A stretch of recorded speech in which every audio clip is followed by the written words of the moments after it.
Thank you. And Simon Court. Thank you, Madam Chair. Look, really understand how important achieving these high protection outcomes are.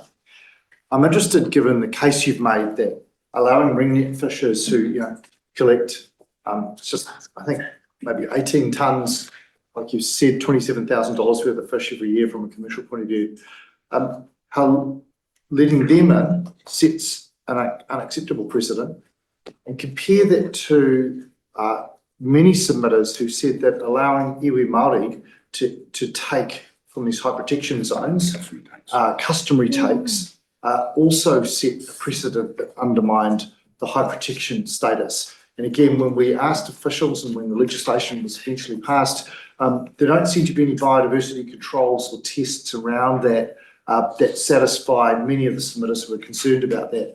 So don't you agree there's already a precedent to allow fishing in the high protected areas and that has been accepted? Yeah, I think it's about 17,000 kilograms of take that they're taking. No, I don't agree with that at all. I am really supportive of whānau hapu marae that have been in place with active kaitiakitanga, mātauranga.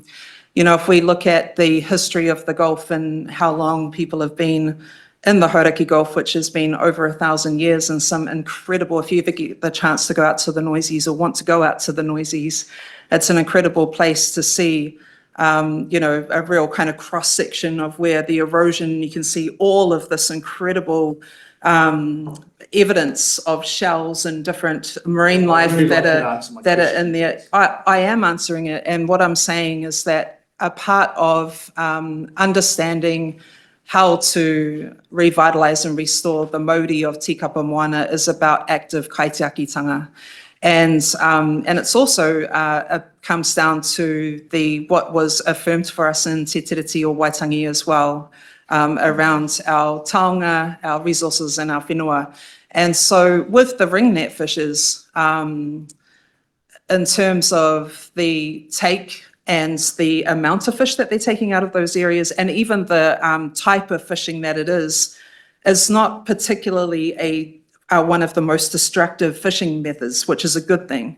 But in terms of the precedent that it sets, then moving forward with other high protection areas, I mean, the door's already been opened for the ability for that to happen. And I see commercial activities are completely different to the customary take of whānau and hapu in response to different cultural reasons that may need to happen. And a lot of that is around active kaitiakitanga as well, that interaction, that lived interaction with those spaces.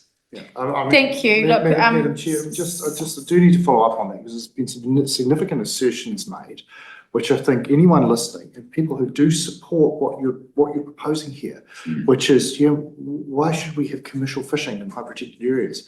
But I think there is a fundamental issue. You describe people who live around the Gulf, who have a connection with the Gulf, whether it's family or other cultural connection. I mean, there are 1.5 million people, including many who've lived here for over 200 years.